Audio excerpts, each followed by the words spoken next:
Hello friends, welcome to গল্পের রামধনু। আমি সন্দীপা চলে এসেছি হারানো কাকাতুয়ার পরবর্তী অংশ নিয়ে। গল্প এবং গল্প পাঠ যদি ভালো লাগে তাহলে চ্যানেলটি সাবস্ক্রাইব করে লাইক শেয়ার কমেন্ট করতে ভুলবেন না। তাহলে শুরু করা যাক শীর্ষেন্দু মুখোপাধ্যায়ের অদ্ভুতুরে সিরিজ থেকে হারানো কাকাতুয়া। আজ পড়ছি ষষ্ঠ পর্ব। যখন একটু ধাতস্থ হলো নয়ন কাজল, তখন আবার আত্মারামের খাঁচা ছাড়ার উপক্রম। লোকটা তার কণ্ঠার কাছে বল্লমের চোখা ডগাটা ধরে আছে, যা ধার তাতে একটু চাপ দিলেই গলা এফোর ওফোর হয়ে যাবে। নয়নের বুক ঢিপ ঢিপ করছে, মা কালীর নামটাও স্মরণ আসছে না। লোকটা জিজ্ঞেস করল, তোর নাম কি? নয়ন কাজল জিভ দিয়ে ঠোঁট চেটে বলল, মানে সর্বনাশ। নয়ন কাজল দেখে নিজের নামটাও তার মনে নেই মোটেই। মাথাটা এত ঘেবড়ে গেছে যে কোনো কথা স্পষ্ট মনে পড়ছে না। বাবার নামও নয়, নিজের নামও নয়, কারো নামই নয়। তবে উপায় কে রে বলে লোকটা বল্লমটা একটু নাড়ে। নয়ন কাজল চেঁচিয়ে বলে, হ্যাঁ, আমার নাম লোক। লোক বলে লোকটা অবাক হয়ে পড়ে থাকা নয়ন কাজলের দিকে চেয়ে বলে, লোক আবার কারো নাম হয় নাকি? কে জানে বাপু, নিজের নামটা আমার মনে পড়ছে না তেমন। মেলা খোঁজাখুঁজি করো না, লেগে যাবে। এইখানে কি করিস? ডাকাতি, আর কি করার আছে? তুই কেমন ধারা ডাকাত? আমার মতো রোগা পটকা লোকের একটা চর সহ্য করতে পারিস না? কোন আহাম্মক তোকে দলে ভিড়িয়েছে? এ কথায় নয়নের খুব অপমান বোধ হলো। লোকটা তেমন রোগা পটকা মোটেই নয়, দিব্যি ঘাড়ে গর্দানে চেহারা, হাতের চটটাও বেশ খোলতাই হয়। নয়ন বলল, চটটর খাওয়া আমার অভ্যেস নেই। লোকটা হাসল, বলল, তা দড়ি নিয়ে কোথায় যাচ্ছিলি? গলায় দড়ি দিতে? দড়ির কথায় নয়নের গোটা ব্যাপারটা মনে পড়ে গেল। তাই তো, রামু যে হাঁ করে বসে আছে তার জন্য। আর তো দেরি করা যায় না। নিজের অবস্থাটা আর চোখে একটু দেখে নিল নয়ন। খুবই খারাপ অবস্থা।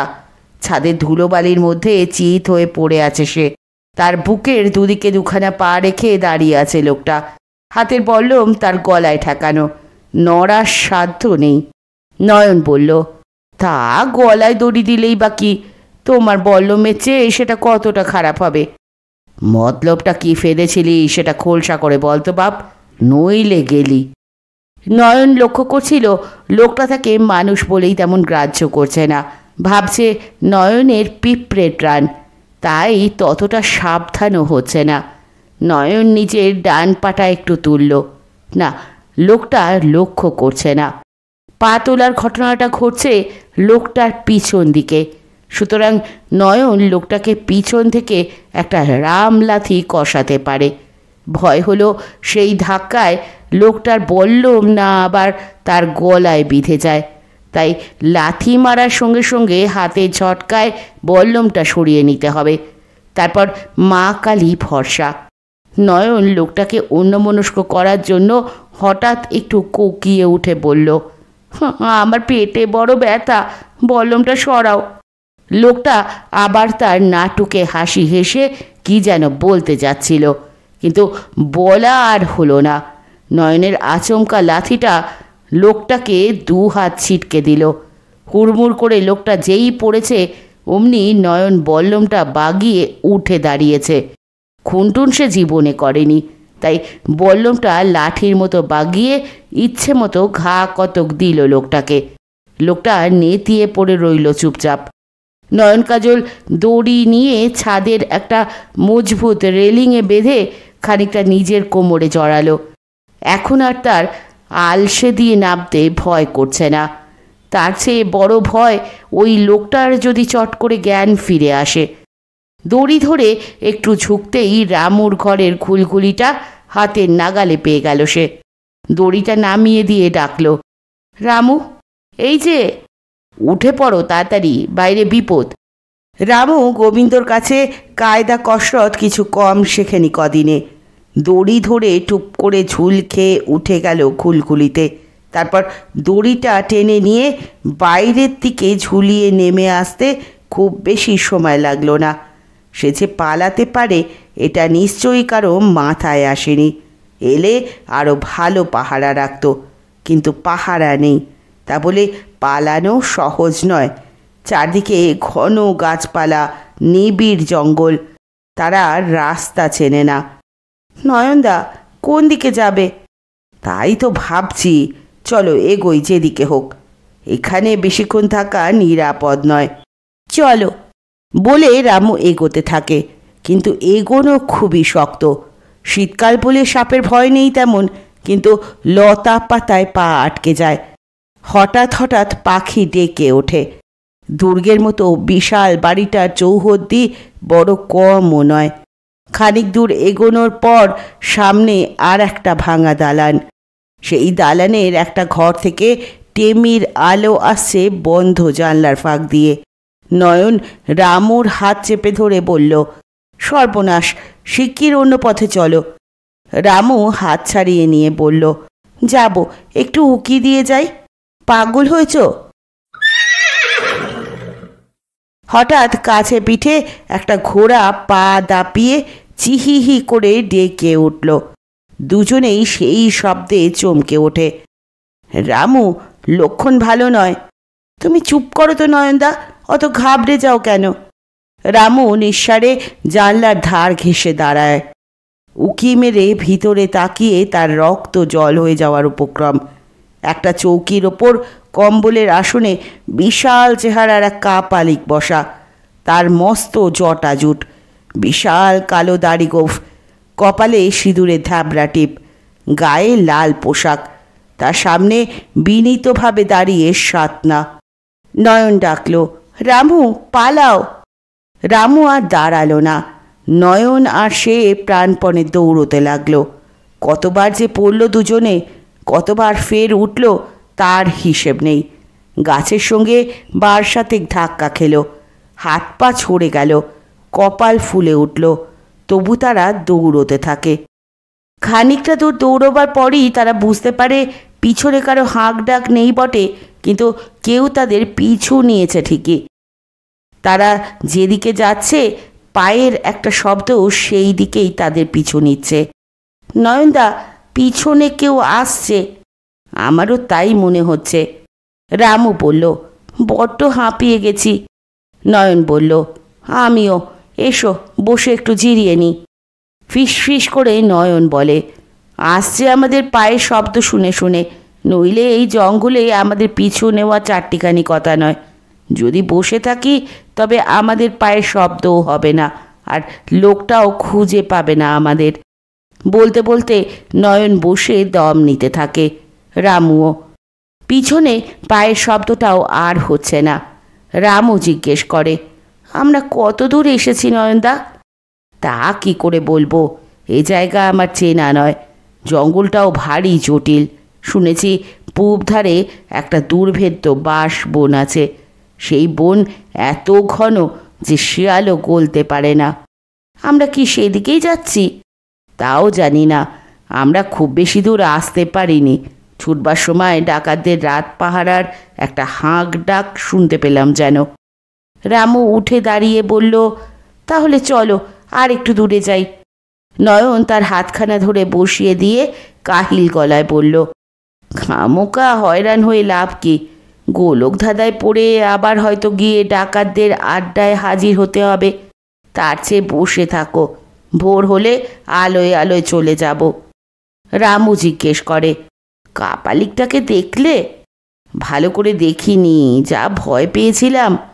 রামু একটা শ্বাস ফেলে বলল, বিশাল চেহারা, হাবভাব দেখে মনে হলো সাতনাও ওকে খাতির করে।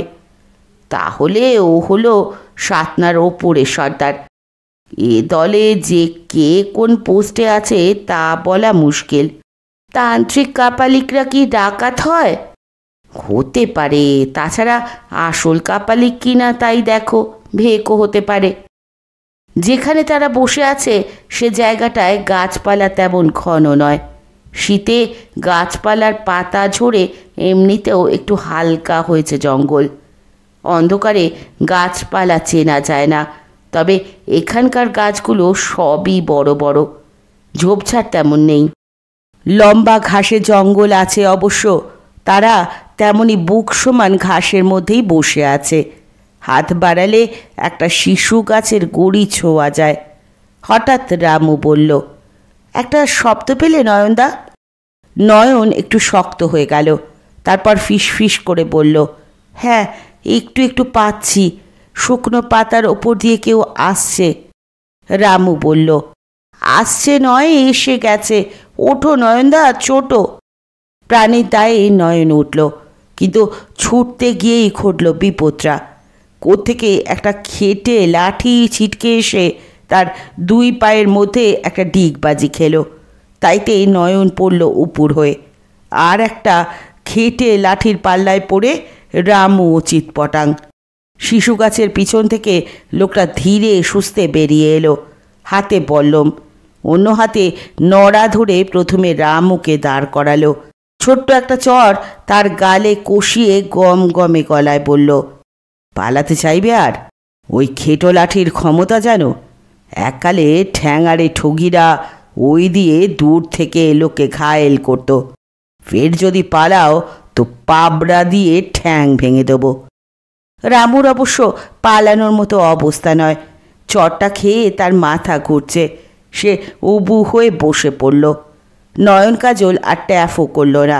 শোয়া অবস্থাতেই লোকটার পায়ের দিকে হাত বাড়িয়ে বলল, হ্যাঁ আগে আর পালাবো না। লোকটা দুজনকে পাশাপাশি বসিয়ে নিজেও মুখোমুখি বসল। অন্ধকারে আবছা যা দেখা যায় তাতে বোঝা যাচ্ছে লোকটার বয়স বেশি নয়। লম্বা চওড়া চেহারা, গায়ে বেশ জোর রাখে, পরনে মাল কোচা মারা ধুতি, গায়ে একটা বালাপোষের খাটো কোট, পায়ে নাগরা।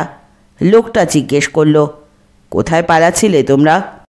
নয়ন মাথা চুলকে বলল, ঠিক পালাচ্ছিলাম না।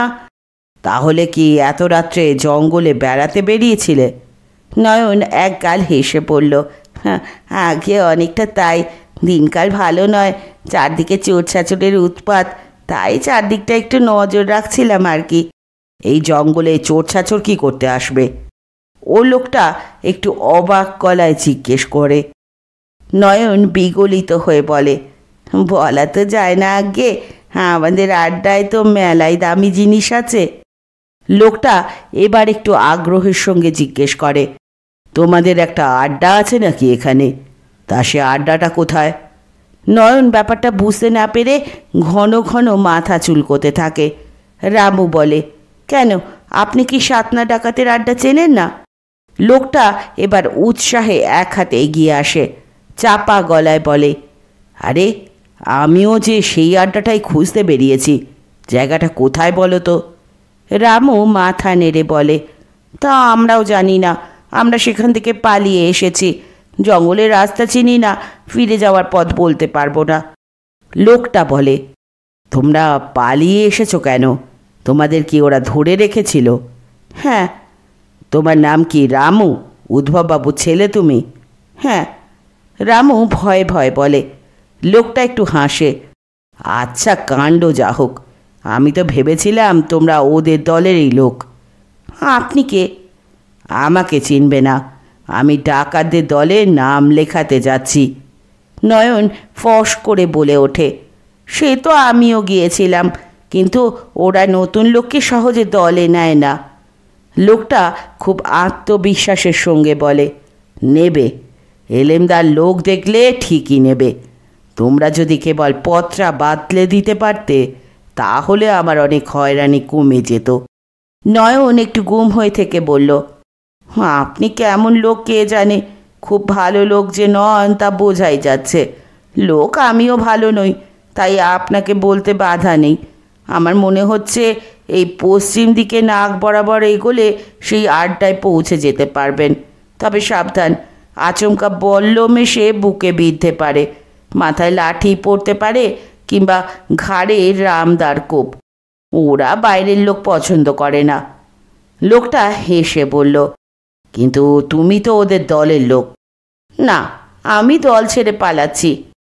তাই কি হয়? বলে লোকটা সাদা দাঁতে হাসতে হাসতে উঠে দাঁড়ালো। তারপর বলল, তোমরা পালালে আমার এত পরিশ্রমই বৃথা যাবে। আমি তোমাদের ধরে আবার সাতনার আস্তানায় নিয়ে যাব, চলো। নয়ন ভয়ে আতকে উঠে বলল, বলেন কি?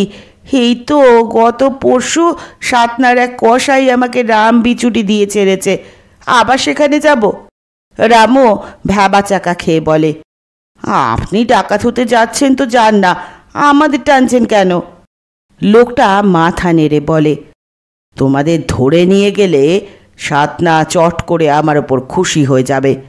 তাছাড়া দলের ঘাত ঘোতো কিছু তোমাদের কাছে জানার আছে আমার। আর দেরি করে লাভ নেই, ওঠো, উঠে পড়ো। নয়ন লোকটার পায়ে ধরার চেষ্টা করলো।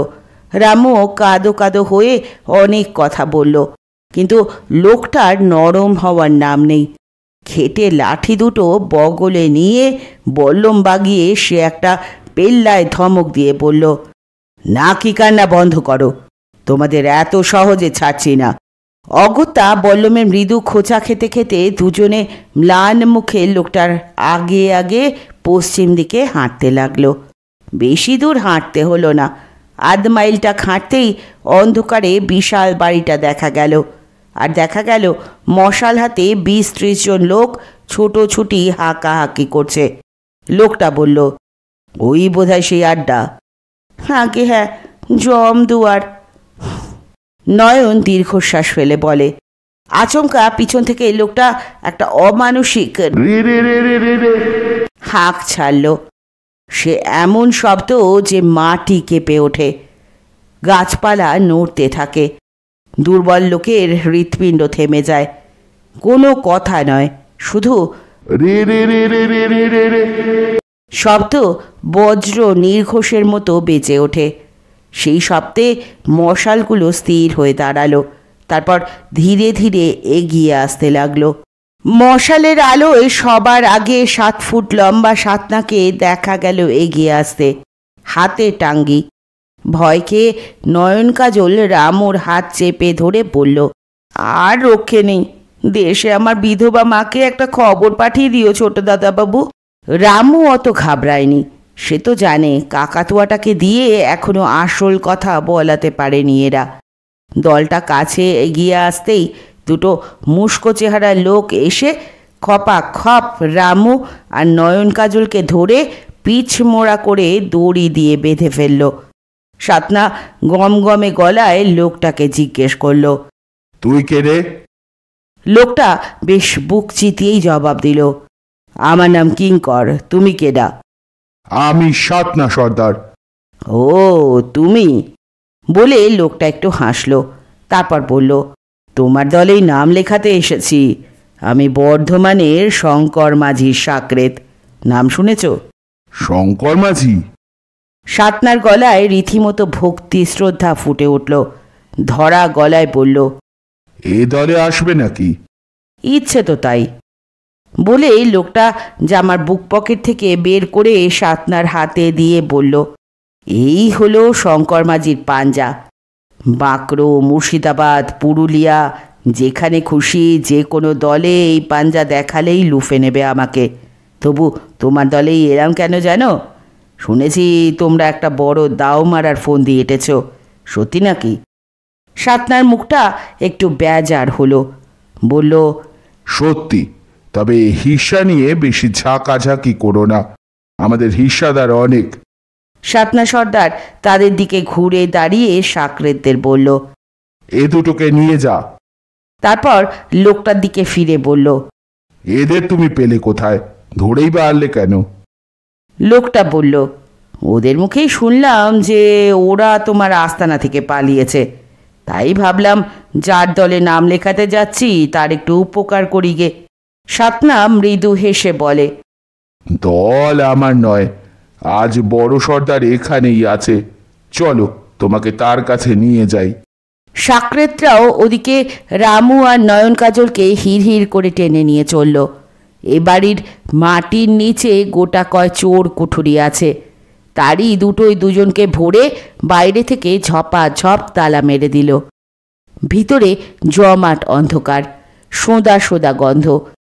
হাতে আর মুখে মাকড়সার জাল জড়িয়ে যাচ্ছে বারবার। রামু বার কয়েক খাঁচি দিল নাক সুরসুরির চোটে। ঘরে কিছু নেই, না বিছানা চৌকি, না অন্য কোনো আসবাব।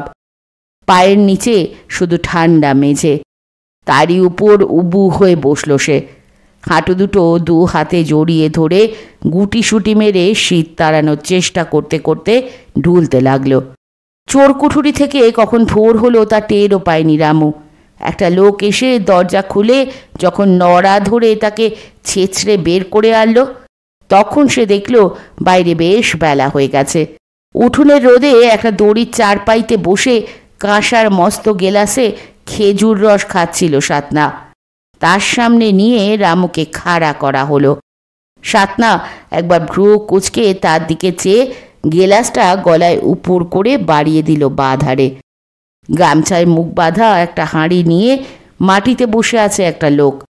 সে গেলাসটা তাড়াতাড়ি আবার ভরে এগিয়ে দেয়। সাতনা রামুর দিকে লালচে চোখে চেয়ে বলে, খুব খারাপ কাজ করেছিলে কাল রাতে। তোমার কি জানের পরোয়া নেই? কিঙ্করের হাতে পড়েছিলে বলে বেঁচে গেছো, নইলে জঙ্গল থেকে বেরোতে পারতে না। বেঘরে আমার দল বলের হাতে শিকার হয়ে যেতে। রামু কিছু বলল না, দাঁড়িয়ে রইল চুপ করে। আরও কয়েক ঢোক খেজুর রস খেয়ে সাতনা একটা মস্ত ঢেকুর তুলে বলল, ও, তোমাকে এবারের মতো মাফ করে দিলাম। বাচ্চা ছেলেদের ওপর আমার কোনো রাগ নেই, কিন্তু খবর পেয়েছি তোমার বাবা পুলিশে খবর দিয়েছে, তোমার খোঁজে লোকজনও লাগিয়েছে। কাজটা তোমার বাবা খুব ভালো করেনি। এখন যদি তোমাকে জ্যান্ত রাখি তবে আমাদের মেলা ঝামেলা। তাই ঠিক হয়েছে তোমার মাথাটা কেটে নিয়ে তোমার বাবার কাছে পাঠানো হবে। বলে সাতনা আর এক চুমুক খেজুর রস খেল। আর রামুর শীত করতে লাগলো। সাতনা ধুতির খুঁটে মুখ মুছে বলল, বুঝেছ?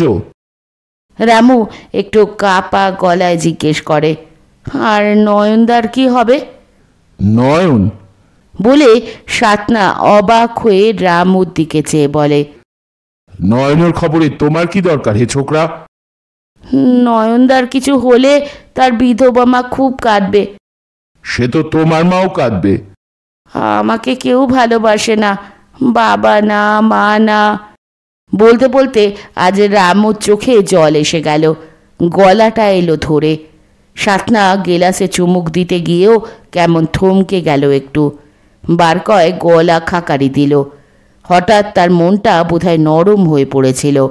সেটা ঝেড়ে ফেলতে একটা বিকট হাঁকার দিল, নিয়ে যা, নিয়ে যা একে। লোকগুলো তাকে জঙ্গলের দিকে টেনে নিয়ে যেতে লাগলো। পশ্চিম ধারে একটা ঢিবি, তার ওপাশে পচা ডোবায় মস্ত হোগলা বন, ভারী নির্জন জায়গা। ঢিবি পেরিয়ে ডোবার ধারটায় রামুকে নিয়ে এলো তারা। জায়গাটা ভীষণ নির্জন। একদিকে ঢিবি, অন্যধারে হোগলার বন থাকায় জায়গাটা লোকচক্ষুর আড়ালো বটে। যে দুজন লোক রামুকে ধরে এনেছে তারা দুজনেই ভীষণ তাগড়া জোয়ান, কালো চেহারা, মুখে রসকস নেই। একজনের হাতে ঝকঝকে একটা ভোজালি। একজন রামুকে ধরে হাত দুটো মুচড়ে পিঠের দিকে ঘুরিয়ে চুল ধরে মাথাটা ঝুঁকিয়ে দিল সামনের দিকে। বিড়বিড় করে বলল, এই বয়সে মরণ না ডাকলে কেউ বাঘের ঘরে ঢোকে? রামু কোনো ব্যথা টের পাচ্ছিল না। পেট চলে যাচ্ছে খিদে, গলা তেষ্টায় কাঠ, বুকটা দুঃখে বড় ভার হয়ে আছে। মরতে এসে ভয় পাচ্ছিল না, শুধু দুঃখ হচ্ছিল তাকে কেউ ভালোবাসে না বলে। যে লোকটার হাতে ভোজালি সে একটা মসৃণ পাথরের মতো জিনিসে ভোজালিটা বার কয়েক ঘষে নিয়ে আঙুলে ধার দেখে নিল। তারপর বলল, না হয়েছে, ভালো করে ধরিস, সে সময়টায় বড় ঝটকা দেয় কেউ কেউ।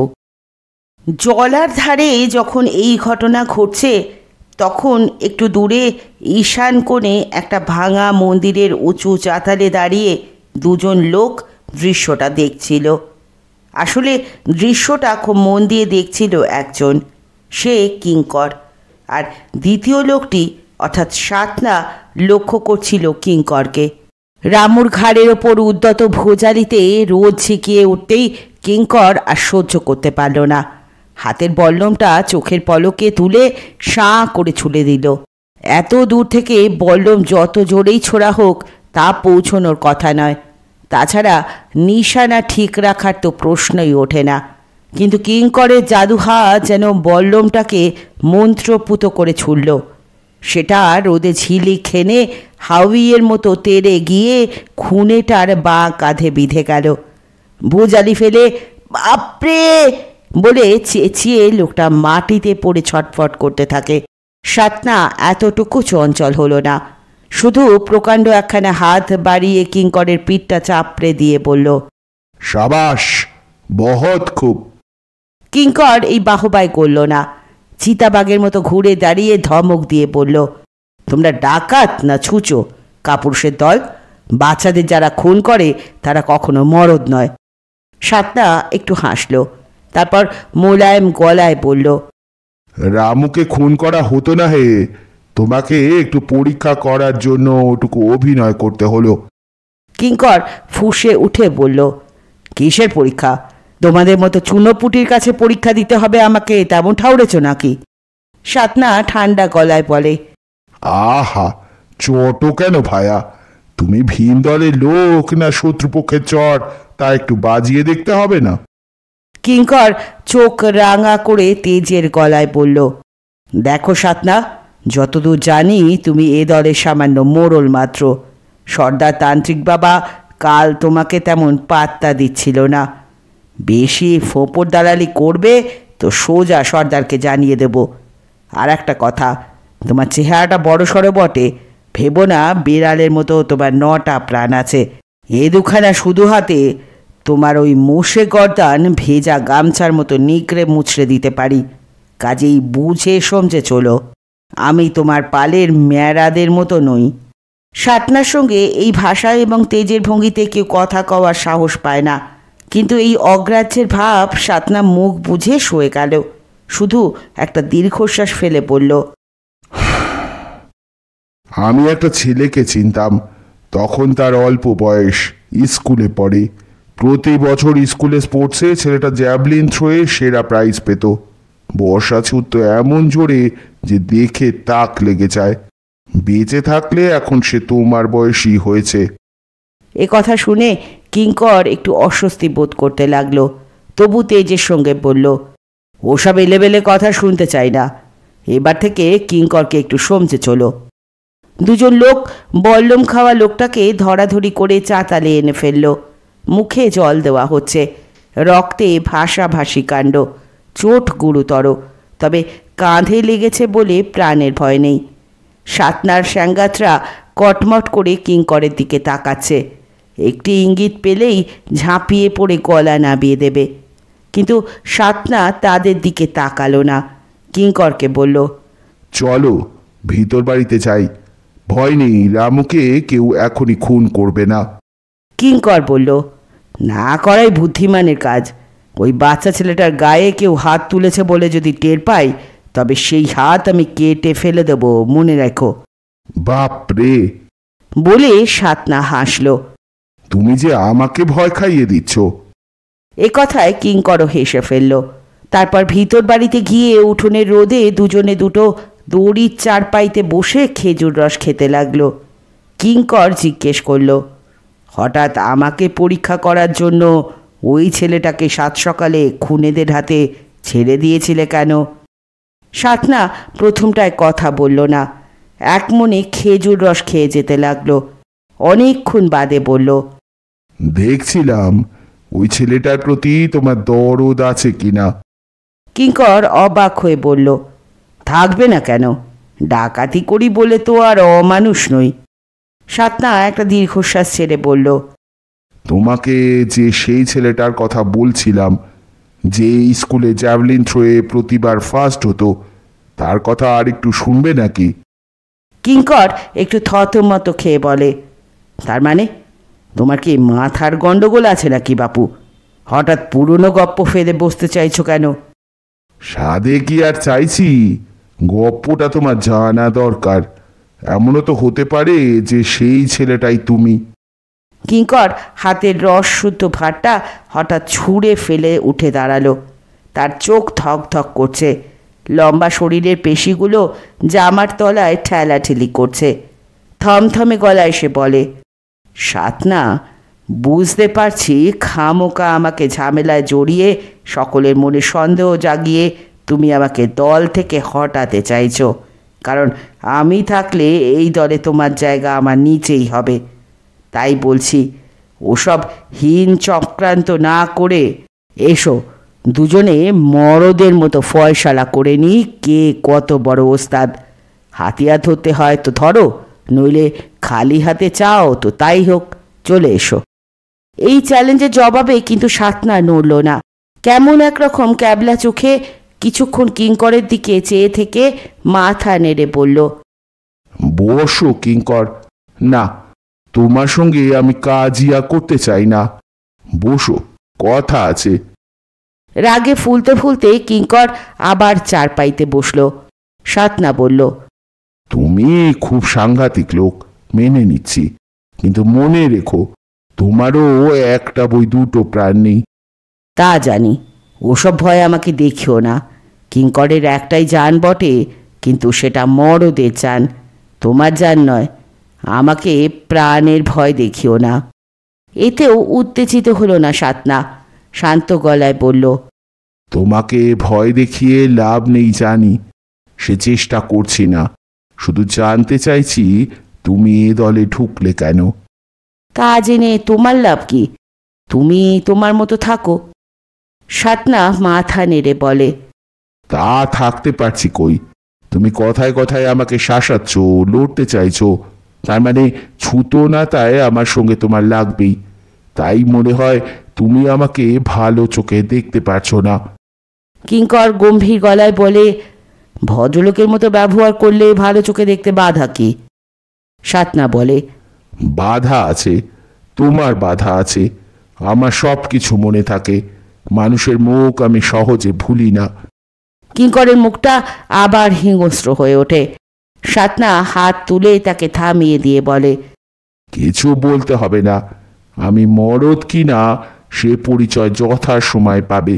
এখন ক্ষমা দাও, শুধু মনে রেখো সাতনা 10 জোড়া চোখ সব সময় তোমাকে নজর রাখবে, 10 জোড়া হাত তৈরি থাকবে। এক চুল বেয়াদবি দেখলে চোখের একটা ইশারা করব, সঙ্গে সঙ্গে তোমার মুন্ডু খসে পড়বে। কিঙ্কর ঝাঁকুনি মেরে উঠতে যাচ্ছিল, কিন্তু বাস্তবিকই পিছন থেকে আচমকা 10খানা বল্লমের তীক্ষ্ণ ডগা পিঠ আর কোমর স্পর্শ করল। কিঙ্কর উঠল না, কিন্তু একটু তাচ্ছিল্যের হাসি হেসে বলল, খুব মরদ। সাতনা খুব বড় একটা শ্বাস টেনে বলল, তোমার সাহস আছে বটে। কোনো কথা না বলে দুখানা তীক্ষ্ণ চোখে অনেকক্ষণ কিঙ্করকে দেখল সাতনা, তারপর বলল, তোমার বড্ড ঝাঁঝ হে। ঝাঁঝালো লোক আমি পছন্দ করি বটে, তবে বেশি ঝাঁঝ ভালো নয়। কিঙ্কর কথা বলল না, কটমট করে তাকিয়ে রইল। সাতনা একটা হাঁক দিলে এক সাঙ্গাত দৌড়ে আসে। সাতনা তাকে বলে, যা, রামুকে ধরে নিয়ে আয়।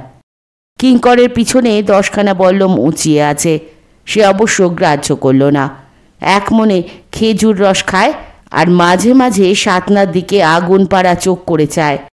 একটু বাদেই নড়া ধরে রামুকে নিয়ে এলো সাতনার সাঙ্গাত।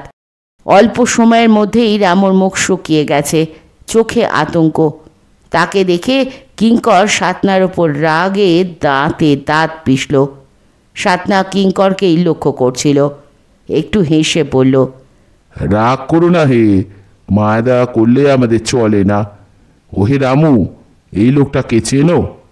রামু দিশেহারার মতো চারদিকে চেয়ে দেখল, তারপর কিঙ্করের দিকে তাকিয়ে বলল, চিনি, এই লোকটাই কাল রাতে আমাদের ধরে এনেছে। সাতনা মাথা নেড়ে বলে, সে তো জানি, সে কথা নয়, লোকটাকে আগে থেকে চেনো কিনা ভালো করে দেখে বলো তো। রামু ভালো করেই দেখল, আবছা আবছা একটা চেনা মানুষের আদল আসে বটে, কিন্তু সঠিক চিনতে পারল না। মাথা নেড়ে সে বলল, চিনি না।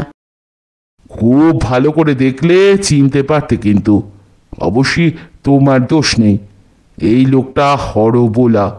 একসময় সার্কাসে হরেক রকম পাখি আর জানোয়ারের ডাক নকল করত। যে কোনো মানুষের গলা একবার শুনে হুবহু সেই গলায় কথা কইতে পারে। সুতরাং গলা শুনে একে চিনবে না। আর চেহারা, যে চেহারাটা এখন দেখছো সেইটা ওর আসল চেহারা নয়, তবে অনেকটা কাছাকাছি। দরকার শুধু থিয়েটারের সং সাজার কয়েকটা জিনিস, তাহলেই। সাতনা হাসতে হাসতে বেদম হয়ে পড়ল। কিঙ্কর স্থির চোখেই সাতনার দিকে চেয়েছিল, কথা বলল না। সাতনা হাসি থামিয়ে কিঙ্করের দিকে চেয়ে বলল, তোমার অনেক গুণ, এত গুণ খামাখার নষ্ট করলে হে। কিঙ্কর একটু হেসে বলে, তোমারও অনেক গুণ, সেই সব গুণ তুমিও অকাজে নষ্ট করলে সাতনা। তবে বলি, তোমার ক্ষতি করতে আমার আশা নয়। আমি তোমাকে দুটো কথা বলবো, বেশ মন দিয়ে শোনো।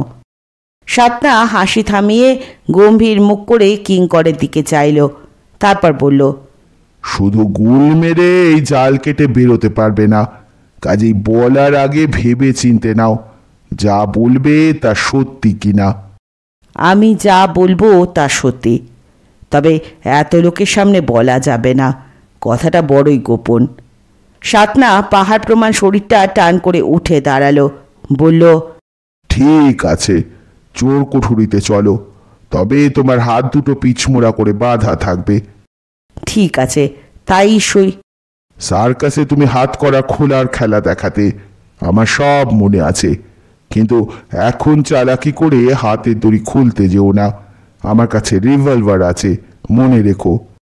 দুটো লোক এসে কিঙ্করের হাত পিছমোড়া করে শক্ত করে বাঁধল। তারপর সাতনা আর কিঙ্কর গিয়ে ঢুকলো চোর কুঠুরিতে। কিঙ্করকে দেওয়ালের সঙ্গে পিঠ ঠেকিয়ে মুখোমুখি বসলো সাতনা, হাতে সত্যিই 6 ঘড়া রিভলভার। বসে বলল, যা বলার চটপট বলে ফেলো। আমি কাকাতুয়াটাকে দিয়ে কথা বলাতে পারি। পারো বটে। সাতনা একটু তাচ্ছিল্যের হাসি হাসে। কিঙ্কর একটা দীর্ঘশ্বাস ছেড়ে বলে, পারি, অনেক ভেবেচিন্তে কায়দাটা বের করেছি, কিন্তু পাখিটা কথা বললে তোমরা সেই গুপ্তধন বের করবে, অথচ ওই গুপ্তধন তোমাদের পাওনা নয়। আইন বলে যত গুপ্তধন পাওয়া যাবে তার সবই গভর্নমেন্টের, কিন্তু তোমরা গভর্নমেন্টকে 1 পয়সাও দেবে না। সাতনা জলদ গম্ভীর স্বরে বলে, শুধু এই কথা? না, আরও আছে। গোবিন্দ ওস্তাদকে চেনো? বেচারা মিথ্যে খুনের মামলায় ফেসে গেছে, অথচ তা উচিত নয়। আসল খুনির উচিত নিজের দোষ স্বীকার করে নির্দোষ লোকটাকে খালাস করে দেওয়া। সাতনার মুখ ফেটে পড়ছিল দুর্দান্ত রাগে।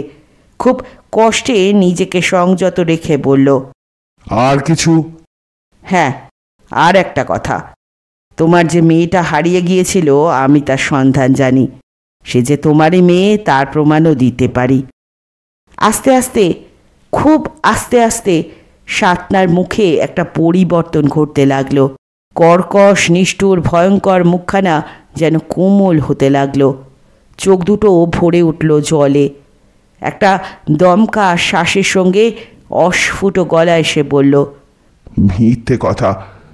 একটু থেমে আবার বলল, মিথ্যে কথা, তুই আমাকে ভোলাতে এসেছিস। বলতে বলতে সাতনা উঠে দাঁড়ালো। না সাতনা, তোমাকে ভোলানোর ক্ষমতা আমার নেই, এই দেখো। বলে পিছন থেকে ডান হাত বের করে কিঙ্কর তার বালাপোষের কোটের ভিতর দিকে হাত ভরে একখানা ফটো বের করে আনলো। সাতনা হাঁ করে চেয়ে দৃশ্যটা দেখে বলল, হাত খুলে ফেলেছ? তোমাকে বলেছিলাম না চালাকি করার চেষ্টা করলে? কিঙ্কর অমায়িক একটু হেসে বলে, আমার হাত কিছুতেই বাধা থাকতে পারে না, বুঝলে? আপনা থেকে খুলে বেরিয়ে আসে। যাকে আবার না হয় বাধ্য বলে দাও। সাতনা জানে সে চেষ্টা বৃথা। হাত বাড়িয়ে এসে ফটোটা নেয়, অবিশ্বাসের সঙ্গে চেয়ে থাকে ফটোটার দিকে। চোর কুঠুরিতে শুধু একটা ছোট্ট ঘুলঘুলি দিয়ে আসা আলোতেও ফটোর মেয়েটির মুখ দেখে স্তম্ভিত হয়ে যায় সাতনা। তার মেয়ে চুরি যায় 5-6 বছর বয়সে, এই মেয়েটির বয়স 13-14 বছর, কিন্তু কি হুবহু মিল। তার মেয়েটা বেঁচে থাকলেও এই বয়সী হওয়ার কথা। সে জিজ্ঞেস করলো, এটা কতদিন আগেকার ফটো? গত বছরের। তোমার মেয়ের বয়স এখন 14 বা 15। আর কোনো প্রমাণ আছে? আছে, তবে তা দিয়ে আর তোমার দরকার কি? আমার কথা বিশ্বাস করতে পারো, এ তোমারই মেয়ে, এবং সে বহাল তবিয়েতে বেঁচেও আছে। সাতনা ভালো করে কথা বলতে পারছিল না, বারবার ঢোক গিলছে, চোখে জল আসছে। অত বড় সাজোয়ান লোকটার হাত দুটো কাঁপছে থরথর করে। সে জিজ্ঞেস করলো, আমার মেয়ে কোথায়? সেইটাই এখন বলতে পারছি না। বলো। বলে সাতনা প্রকাণ্ড দুটো হাত বাড়িয়ে চেপে ধরল কিঙ্করকে। একটা রাম ঝাঁকুনি দিয়ে বলল, শিগগির বলো, নইলে মেরে ফেলবো।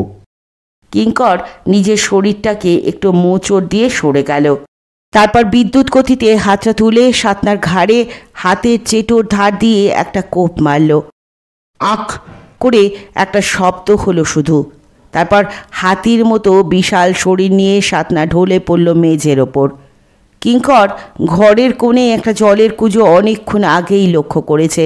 এখন সেইটে তুলে এনে সাতনার চোখে মুখে জলের ছিটে দিতে লাগলো। একটু বাদেই চোখ মেলে উঠে বসল সাতনা, কিন্তু এ এক অন্য সাতনা। ধীর গম্ভীর স্বরে সাতনা বলল, যে হাতটা আমার গায়ে তুলেছ সে হাত তোমার শরীর থেকে কেটে ফেলা হবে। কিন্তু সাতনা মুখে যাই বলুক, তার আর সেই ভয়ঙ্করতা নেই। মুখটা কেমন ভোঁতা দেখাচ্ছে, চোখে একটা দিশে হারা ভাব। কিঙ্কর একটু হেসে বলল, ভয় দেখাচ্ছ নাকি? তোমার আমার জীবন যেরকম, তাতে কাউকে কারো ভয় দেখিয়ে লাভ নেই। খামোকা চোখ রাঙিয়ে নিজের কাছেই নিজে হাস্যস্পদ হচ্ছ। ভয় খাওয়ার হলে এতক্ষণে খেতাম। সাতনাও সেটা ভালো রকমই টের পাচ্ছে। কিঙ্কর কিছুতেই ভয় পাচ্ছে না, তাই সাতনা খানিকটা চুপসে গিয়ে বলল, আমার মেয়ের ছবি যদি খাঁটি হয়ে থাকে, যদি জালজুত চুরি না করে থাকো, তবে এ যাত্রায় তুমি প্রাণে বেঁচে যাবে। এখন বলো, আমার মেয়ে কোথায়? কিঙ্করের মুখ থেকে এখনো হাসি মুছে যায়নি। সে মাথা নেড়ে বলল, ধীরে বন্ধু, ধীরে। অত তারা কিসের? তোমার শরীরে যে একটু নামমাত্র মায়াদয়া এখনো অবশিষ্ট আছে, তা ওই মেয়েটির জন্য, তা জানি, কিন্তু আমারও শর্ত আছে। সাতনা থমথমে মুখে বলল, সেটা না বোঝার মতো বোকা আমি নই। শর্তটা কি তা বলে ফেলো। এক, দলের যে মাথা তার নাম আমাকে বলতে হবে। তার নাম জেনে কি হবে? ধরিয়ে দেবে? সেটা পরে ঠিক করব, আগে নামটা তো জানি। আর কোনো শর্ত আছে? আছে, তোমাকে দল ছাড়তে হবে। সাতনা একটু ম্লান হেসে মাথা নাড়ল। তোমার শর্তগুলো শুনতে ভালো, কিন্তু কাজের নয়। প্রথম কথা, দলের বড় সর্দারের নাম আমারও জানা নেই। 2 নম্বর কথা হলো, দল ছাড়া অসম্ভব। এ দলে ঢোকা যায়, বেরোনো যায় না।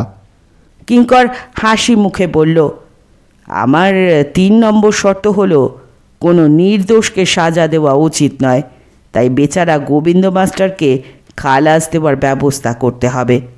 সাতনা মুখ নিচু করে কিছুক্ষণ চুপ করে থেকে বলল, যদি এর কোনো শর্তই না মানি? কিঙ্কর এবার হাসল না, মৃদু স্বরে বলল, তোমার যে মেয়ে ছুরি যাওয়ার পর তুমি মানুষ থেকে পশু হয়েছ, সেই মেয়ের খোঁজ জীবনেও পাবে না। সাতনা স্থির দৃষ্টিতে কিছুক্ষণ কিঙ্করের দিকে চেয়ে থেকে হঠাৎ একটা দীর্ঘশ্বাস ফেলল। তারপর কেমন ভ্যাবলার মতো বসে আকাশ পাতাল ভাবতে লাগলো। অনেকক্ষণ বাদে বলল, রাত 2টোর সময় আবার এই চোর কুঠুরিতে এসো, কথা হবে। কিন্তু বাইরে যেসব যমদূত মোতায়েন আছে, তারা আবার পিছু নেবে না তো? বারণ করে দিচ্ছি, এখন তুমি স্বাধীন। দুজনে বেরিয়ে এলো। সাতনার মুখ নিচু, ভাবছে। মাঝে মাঝে হারানো মেয়েটার কথা ভেবে চোখে জল আসছে তার। হাতের পিঠ দিয়ে চোখে জল মুছছে মাঝে মাঝে। সাতনার চোখে জল, ব্যাপারটা তার নিজেরই বিশ্বাস হচ্ছে না। এই কিঙ্কর নামে লোকটা কে তা ভেবে সারাদিন রামুর মাথা গরম। গতকাল রাতে জঙ্গলের অন্ধকারে প্রথম দেখা। লোকটা তাদের ধরিয়ে দিল, কিন্তু আজ সকালে আবার নিশ্চিত মৃত্যুর হাত থেকে তাকে বাঁচালো। সাতনা যখন তাকে ডাকিয়ে লোকটাকে চিনতে পারে কিনা জিজ্ঞেস করলো, তখন তার স্পষ্টই মনে হলো সে কিঙ্করকে চেনে, কিন্তু কিছুতেই বুঝতে পারল না কোথায় দেখেছে বা কবে। আজ সকালেই ডাকাতরা তার গলা কাটতে গিয়েছিল বটে, কিন্তু আজই আবার কি মন্ত্রে যেন তারা ভারী সদয় হয়েছে তার ওপর। সকাল থেকে কিছু খেতে দেয়নি, কিন্তু বেলা 10টা নাগাদ একজন নরম সরম চেহারার ডাকাত এসে জামবাটি ভরা সরঘন দুধ, কলা আর নতুন গুড় দিয়ে মাখা চিড়ের ফল আর খাওয়ালো। তারপর ঘরের দরজা খুলে দিয়ে বলল, যাও খোকা, ঘুরে টুরে বেড়াও গিয়ে, তোমাকে আর ঘরে আটকে রাখার হুকুম নেই। রামু বেরিয়ে এলো। চারদিকে আলো আর গাছপালা, মুক্ত বাতাস। বুক ভরে শ্বাস টানল সে। ডাকাতরা কেন সদয় হয়েছে তা বুঝতে পারল না। ছেড়ে দিলেও রামুর পিছু পিছু ছায়ার মতো একজন পাহারাদার রেখেছে এরা। ভাঙা প্রকাণ্ড বাড়িটার সব জায়গায় যাওয়া বারণ।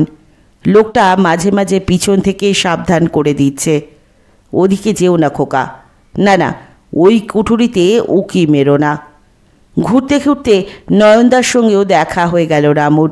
নয়ন কাজল দিব্যে হাসিয়ে মুখে পিছন দিককার একটা বাগানে রোদে বসে গায়ে সর্ষের তেল মালিশ করতে করতে একজন রোগাপটকা পশ্চিমা ডাকাতের সঙ্গে ভাঙা হিন্দিতে কথা বলছিল। ছাপড়া জিলা হাম খুব চিন্তা, ওদিকে খুব ভালো দুধ মিলতা। রামু চেঁচিয়ে ডাকল, নয়নদা। নয়ন এক গাল হেসে বলল, তোমাকেও ছেড়ে দিয়েছে? যাক বাবা, আমি তোমার কথাই ভাবছিলাম। রামু কাছে গিয়ে বসে একটু নিচু স্বরে জিজ্ঞেস করল, আচ্ছা কিঙ্কর লোকটা কে বলো তো? নয়ন নিশ্চিত গলায় বলে, সাংঘাতিক ডাকাত, সাতনার চেয়েও ভয়ঙ্কর। তা বটে, কিন্তু তোমার চেনা চেনা লাগছে না। নয়ন কাজল একটু ভেবে পড়ল, তুমি কথাটা বললে বলেই বলছি, আমারও মনে ওরকম একটা ভাব হয়েছিল, লোকটাকে যেন কোথায় দেখেছি। তারপর ভাবলাম দেখলেও সে কথা মনে না রাখাই ভালো। লোকটা 1 নম্বরের বিশ্বাসঘাতক। আমাদের কাল রাতে ধরিয়ে দিল, আর একটু হলেই পালাতে পারতাম। রামু বিষণ্ণ মুখে বলে, পালিয়ে লাভটা কি হতো? বাড়ি গিয়েও তো রক্ষা পেতাম না, তুমিও না আমিও না। নয়ন চিন্তিত মুখে বলে, তা বটে, লোকটা হয়তো আমাদের ভালোর জন্যই ধরিয়ে দিয়েছে, হয়তো এর পিছনে কোনো কারণ আছে। লোকটা জানতো পালিয়েও আমরা বেশি দূর যেতে পারবো না, গেলেও বাঁচবো না এদের হাত থেকে। নয়ন খুব মিনমিন করে বলল, আমি অত ভেবে দেখিনি, কিন্তু এখন তুমি বলার পর দেখো ভয়ে আমার গায়ে কাঁটা দিচ্ছে। কিন্তু আমার মনে হচ্ছে নয়নদা, কিঙ্কর লোকটা আমাদের শত্রু নয়। না হলেই ভালো, ওরকম লোক যা শত্রু হবে তার অনেক বিপদ। দুপুরে স্নান করে রামু আর নয়ন একটা ছোটোখাটো ভোজ খেলো আজ। নতুন একটা ঘরে খড়ের ওপর পাতা নরম বিছানায় দুজনে শুয়ে নাক ডাকিয়ে ঘুমিয়ে নিল অনেকক্ষণ। কাল রাতে অনিদ্রা গেছে। যখন উঠল তখন বেলা ফুরিয়ে এসেছে। রামু দেখল তার বালিশের পাশে একটা ছোট্ট চিরকুট, এক টুকরো পাথর চাপা দেওয়া, তাতে লেখা, আজ রাতে সজাগ থেকো। আশা আর ভরসায় রামুর বুক ভরে উঠল। সে নয়ন কাজলকে ঠেলে তুলে দিল, তারপর চিরকুটটা দেখিয়ে বলল, আমার মনে হয় এটাও সে কিঙ্করের কাজ। ঠিক রাত 2টোয় সাতনা চোর কুঠুরিতে হাজির হলো। সারাদিন কেঁদে কেঁদে তার চোখ লাল, মুখে চামড়া ঝুলে পড়েছে কিছুটা, বেশ নড়বড়ে আর বুড়ো দেখাচ্ছে দানবের মতো লোকটাকে। চোরকুঠুরিতে কোনো আলো নেই, জমাট অন্ধকার। কিন্তু সাতনা মৃদু একটা শ্বাসের শব্দ শুনে বুঝল কিঙ্কর হাজির। গলা খাকারি দিয়ে সাতনা ডাকে, কিঙ্কর। বলো। এখানে নয়, বড় সর্দারের 1000টা চোখ 1000টা কান। চলো জঙ্গলের দিকে যাই। তথাস্তু। তোমার লোকজন আজ কেমন পাহারা দিচ্ছে? পাহারা নেই, বেশিরভাগ গেছে কাছের একটা গঞ্জে ডাকাতি করতে। বাদ বাকিদের আমি ছুটি দিয়েছি। তাহলে চলো। দুজনে নিঃশব্দে বেরিয়ে পড়ে। তারপর আগে সাতনা এবং তার পিছনে কিঙ্কর ছায়ার মতো জঙ্গলে গিয়ে ঢোকে। নিস্তব্ধ জঙ্গলাকীর্ণ একটা জায়গায় এসে দুজনে দাঁড়ায়। সাতনা বসে, মুখোমুখি কিঙ্কর। সাতনা বলে, আমি রাজি। ভালো করে ভেবে বলো। ভেবেই বলছি। দুনিয়ায় ওই মেয়েটা ছাড়া আমার কেউ নেই। মেয়েটা চুরি যাওয়ার পর প্রতিশোধ নেওয়ার জন্য আমার মাথায় খুন চেপেছিল। সার্কাস ছেড়ে ডাকাতের দলের নাম লিখিয়েছিলাম। আজ সারাদিন ভেবে দেখলাম মরতে একদিন হবেই। তার আগে যদি সুযোগ পাই মেয়েটার একটা হিল্লে করে দিয়ে যাই। একবার তাকে চোখের দেখাও তো দেখতে পাবো। তা পাবে। যখন ছোট্টটি ছিল তখন সারাদিন আমার বুকের সঙ্গে লেগে থাকতো মেয়েটা। মা মরা মেয়ে। তাকে বুকে করে সার্কাসের সঙ্গে দেশ বিদেশে ঘুরতাম। মেয়েটাই ছিল আমার জীবন, আমার শ্বাসের বাতাস, আমার নয়নের মণি। জানি সাতনা। সকলেই জানতো সাতনার মেয়েই সাতনার সর্বস্ব। এবার বড় সর্দারের নামটা বলো সাতনা। সাতনা একটু চমকে উঠল। আজ এখানেই শেষ করছি শীর্ষেন্দু মুখোপাধ্যায়ের অদ্ভুতুরে সিরিজ থেকে হারানো কাকাতুয়ার 6ষ্ঠ পর্ব। পরের দিন এসে হাজির হব 7ম তথা শেষ পর্ব নিয়ে। ততক্ষণ পর্যন্ত সকলে ভালো থাকবেন, সুস্থ থাকবেন, পাশে থাকবেন। নমস্কার।